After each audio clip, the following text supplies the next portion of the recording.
20 ans, les amis d'Israël. Tout d'abord, je voulais remercier Shimshon Nathalie pour tout ce qu'il fait pendant tous ces 20 ans-là. Et le titre pour cette année, c'est les amis d'Israël.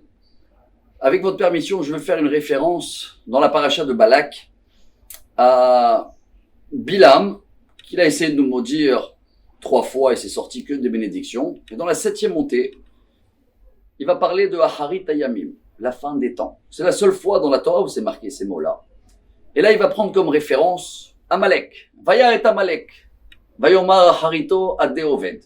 Il dit Amalek, il va terminer, il va disparaître. C'est quoi Amalek? C'est tous ceux-là qui existent depuis 3000 ans, qui essayent de nous éliminer, qui sont prêts à se suicider pour tuer les autres. Et il continue. Vayar et Akeni. Vaïsa Meshalo Mayomar. Sim Basela Moshavecha. Le Kenny, c'est les enfants de Yitro, il dit Rashi. Et Yitro, c'est quelqu'un qui l'avait vu la première guerre d'Amalek, quand on est sorti d'Égypte. Et il a compris. Voilà le premier ami d'Israël. Quelqu'un qui est non-juif, qui est idolâtre, prêtre d'idolâtre, qu'il avait fait tous les idolâtries possibles.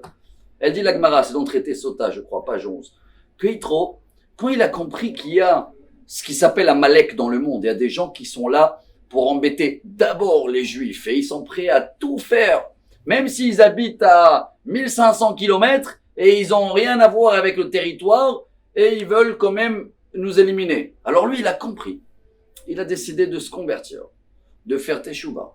Ses arrière-petits-enfants, il dit Rashi, c'est qui les Kenny aujourd'hui? C'est les Druzes. Les Druzes, qui habitent en Israël, dans le nord.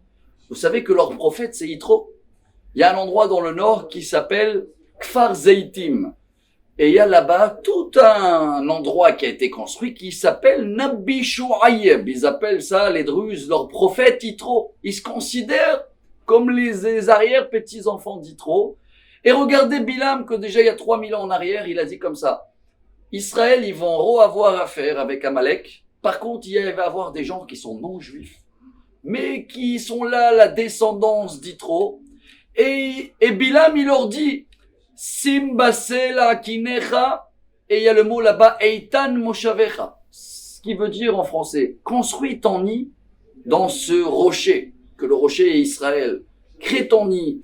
Et c'est vrai que les Druzes, ils envoient leurs enfants à l'armée. Ils respectent la terre d'Israël. Ils ont un grand kavod pour la Torah et pour les habitants d'Israël. Et je vais pas dire ils se plient, ils sont fiers d'être là. Ils acceptent les lois.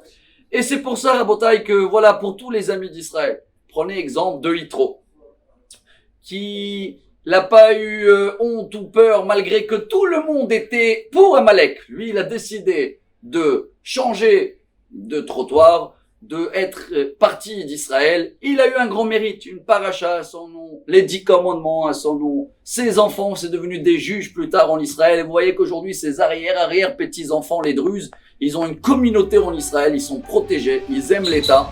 Alors on invite à tous ceux-là qui écoutent ce message, juifs et non-juifs, d'être toujours les amis d'Israël. Que des bonnes nouvelles, tiskou les mitzvot.